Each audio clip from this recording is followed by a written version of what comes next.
Okey, Assalamualaikum. Ini video saya untuk 1.1 part 5. Banyaknya part. Kita buat pendek-pendek nanti senanglah kamu nak guna semula ke, nak rujuk ke kan. Okey, so untuk video sebelum ini part 4 ya. Kita telah pun bincangkan ataupun saya telah pun menerangkan pengoksidaan dan penurunan dari segi perubahan nombor pengoksidaan. Okey, tapi mungkin ada perkara tu mudah saja, tapi mungkin ada murid yang macam mana nak kira nombor pengoksidaan. So di sini, okey, dalam buku teks kamu ya, kalau dalam buku teks muka surat 11 ini yang digital ni, muka surat 12 tak apalah. Okey, so macam mana ya?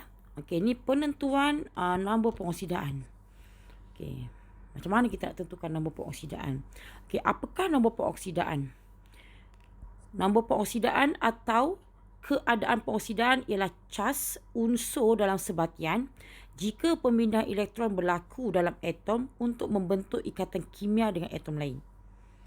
Okey, nombor pengoksidaan sesuatu unsur dalam ion atau sebatian ditentukan berdasarkan garis panduan berikut. So, kalau diperhatikan ada beberapa garis panduan.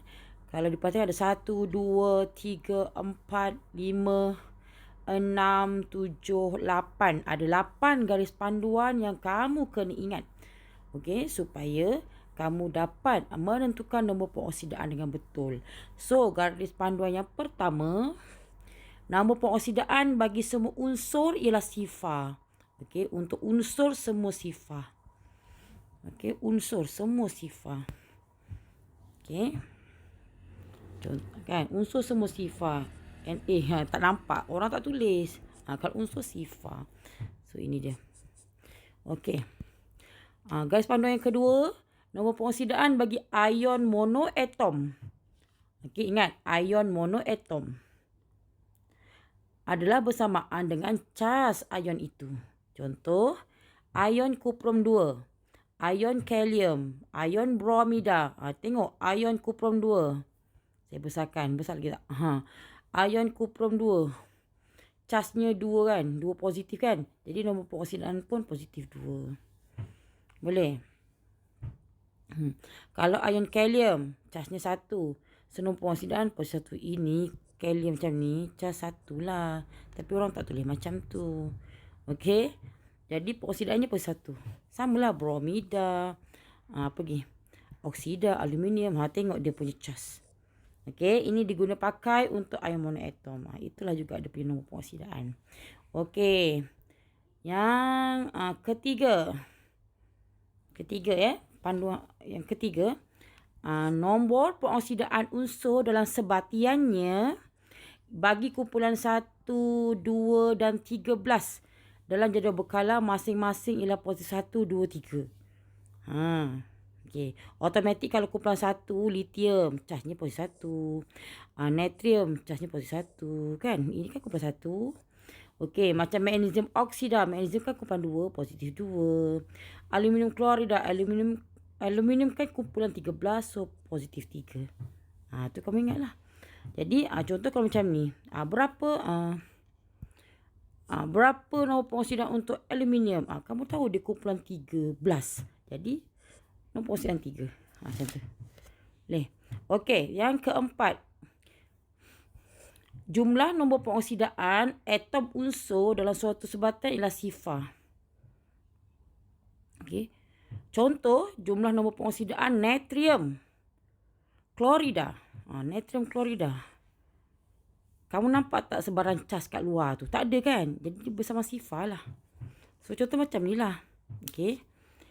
Ini cas natrium. Ini nombor pengoksidaan natrium. Ini nombor pengoksidaan klorin. Keseluruhan adalah kosong. So, macam tu cara nak kira. Okey. Tentukan, contohnya tentukan nombor pengoksidaan sulfur dalam sulfur trioxide. Okey. Cara nak kira macam mana? Okey, dia nak sulfur kan? Dia wakilkan sulfur dengan X. Dia buat X lah. X ni sulfur. Tambah dengan 3. 3 apa ni? 3 oksigen. Kita tahu oksigen negatif 2. So, keseluruhan molekul adalah kosong. Ni. Tak ada cas kan? Keseluruhan kosong. Okey. Jadi just selesaikan matematik mudah. So X sama dengan, ni bawa lah ke sebelah kanan tu positif 6. So nombor pengoksidaan sulfur ialah positif 6. Macam tu cara nak kira. Okey, boleh? Nak cikgu tulis juga ke? Kan? Okey, contoh cikgu tulis ya. Okey, SO3. Sulfur berapa cikgu? Okey. Dia wakilkan dengan X kan? You wakilkanlah dengan X kan? Nak wakilkan dengan S pun boleh je lah. Tapi saya ajar wakil X lah. X. Kita tak tahu sebab kena cari. Tambah dengan oksigen ada 3. Oksigen negatif 2 dia punya charge-nya. Gitu ya. Nombor pengoksidaannya. Sama dengan berapa nombor pengoksidaan keseluruhan? 0. Selesaikanlah X sama dengan positif 6. Macam tu. Okey. So, yang kelima. Jumlah nombor pengoksidaan atom unsur dalam suatu ion polyatom. Ion yang banyak atom adalah bersamaan dengan charge pada ion itu.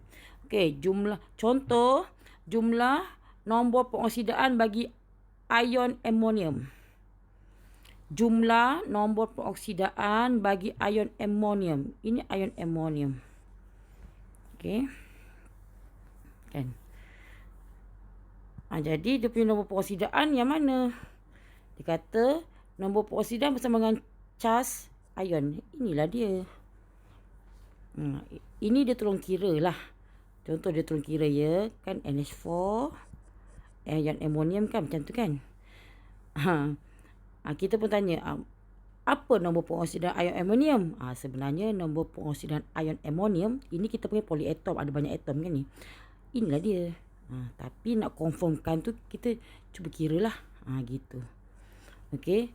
Nitrogen. Nombor pengoksidaan dia negatif 3. Okey.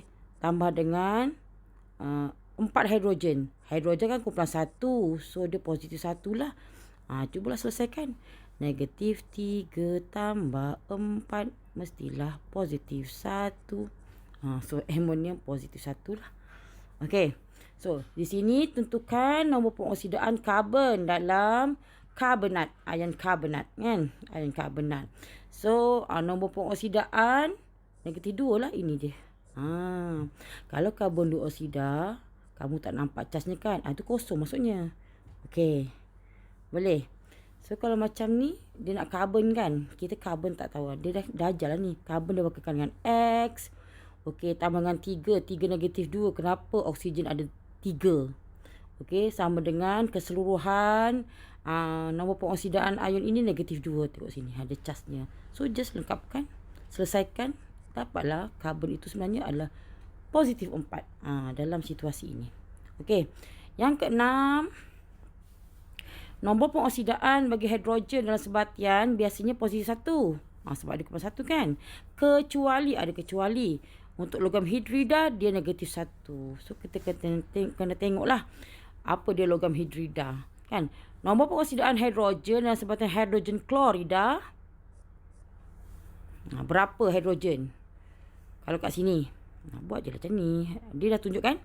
Hidrogen dia wakilkan dengan X. Klorin di kumpulan 17 dia negatif 1 lah charge-nya. Lagipun kita tahu klorin tu kan charge-nya negatif 1. Kan? So nombor pengoksidaan dia negatif 1 lah. Boleh? Okey. So, keseluruhan kosong. Ni kan kosong. Dia punya nombor pengoksidaan kosong lah. Ke X positif 1. Okey. Berbeza dengan kalau dia logam hidrida. Ni contoh logam hidrida. Ada logam, ada hidrogen. So, kita panggil logam hidrida. Hidrogennya adalah negatif 1. Dia punya nombor pengoksidaan. So, contoh di sini, kita cuba kira lah. Pura-pura kira. Cuba kira betul. Okey. Kita kira betul. Okey, nak kira hidrogen kan? Hidrogen ni. Okey. Natrium positif 1 sebab dia kumpulan 1 tambah dengan X kita tak tahulah kononnya nak cari kan. Lepas tu nombor pengoksidaan keseluruhan kosong lah tu, dia kosong tu. Okey, so X sama dengan negatif 1. Jadi hidrogen dalam logam hidrida negatif 1. Okey. Okey, nombor 7. Nombor pengoksidaan bagi oksigen dalam sebatian biasanya negatif 2. Biasanya itu. Kalau oksigen ni. Kecuali dalam peroksida. Peroksida negatif 1.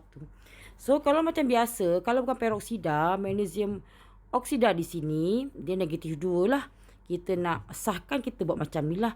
Magnesium kumpulan 2 memang positif 2 tambah dengan X. X di sini untuk mewakili oksigen lah. Keseluruhan kosong. Ni kan kosong kan. Okey, sama dengan kosong. Maksudnya kalau kita jumlah-jumlah sama dengan kosong. Itulah. Okey. So X negatif 2. So oksigen biasanya memang negatif 2. Kecuali dalam peroksida. Ni hidrogen peroksida. Hidrogen peroksida macam ni dia punya simbol lah.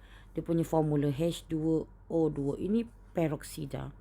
So cuba kita kira oksigennya kan. Oksigen berapa. So hidrogen ada 2. Okey, tambah dengan 2X sebab sini O2 kan. Jadi X nya ada 2 lah tu. Cuba kira. Akhirnya dapatlah X negatif 1. So hidrogen pada peroksida negatif 1. Itu memang orang kata syarat-syarat kamu kena ingat. Nak tak nak kena ingat. Kalau tak nanti susah kamu nak kira. Okey, yang terakhir syarat ke-8 ni. Nombor pengoksidaan unsur kumpulan 17 biasanya negatif 1. Kumpulan 17. Macam klorin, bromin biasanya negatif 1. Ya. Okey. Jadi nombor pengoksidaan fluorin sentiasa negatif 1. Nombor pengoksidaan klorin, bromin, iodin biasanya negatif 1. Kecuali, kena baca kecuali. Apabila unsur itu terikat kepada unsur lain yang lebih elektronegatif seperti oksigen, maka nombor pengoksidaannya akan bernilai positif. Okey, contoh. Nombor pengoksidaan fluorin dalam hidrogen fluorida. Okey, hidrogen plus 1 negatif 1 untuk fluorin. Okey. Nombor pengoksidaan klorin dalam kalium klorat. Kalium klorat. Ya. Dia ada terikat dengan unsur yang lebih elektronegatif seperti oksigen. Kan klorin itu.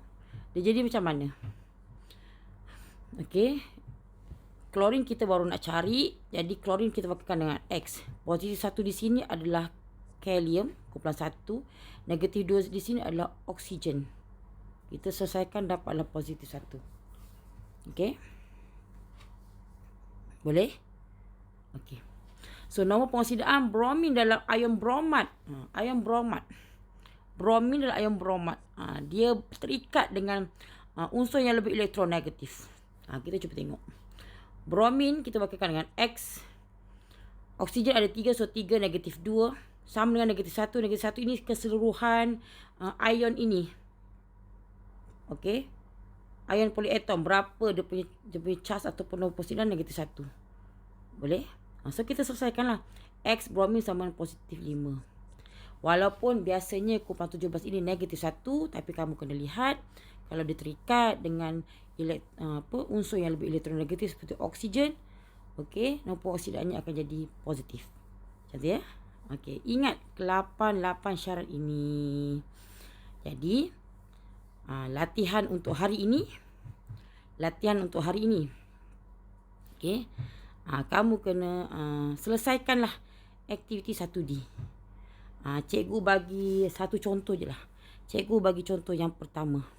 Kamu kena buat semua 8 ni. Okey. Tulis dalam kertas. Okey. Lepas tu post gambar dekat grup Telegram kita. Okey. So, cikgu bagi satu contoh lah. Cikgu bagi contoh soalan yang pertama lah. Okey, soalan yang pertama.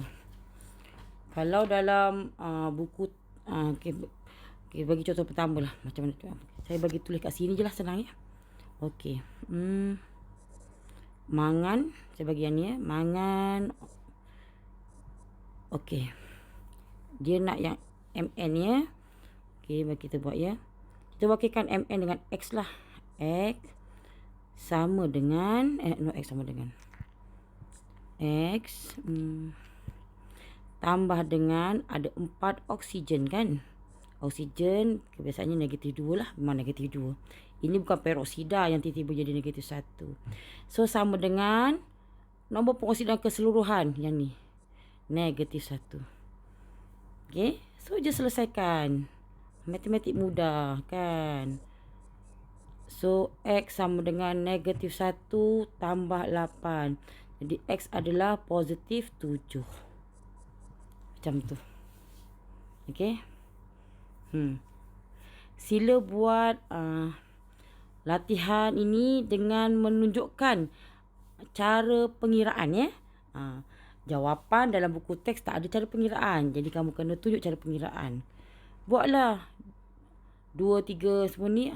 Berbincang dengan rakan-rakan pun tak apa. Bincang dengan rakan. Okay. Nanti post gambar. Let's say kalau kamu bincang 2, 3 orang. Kan. Hantar satu jawapan. Dekat dalam Telegram tu. Tulislah ini hasil perbincangan siapa. Okay. Boleh ya. Okay.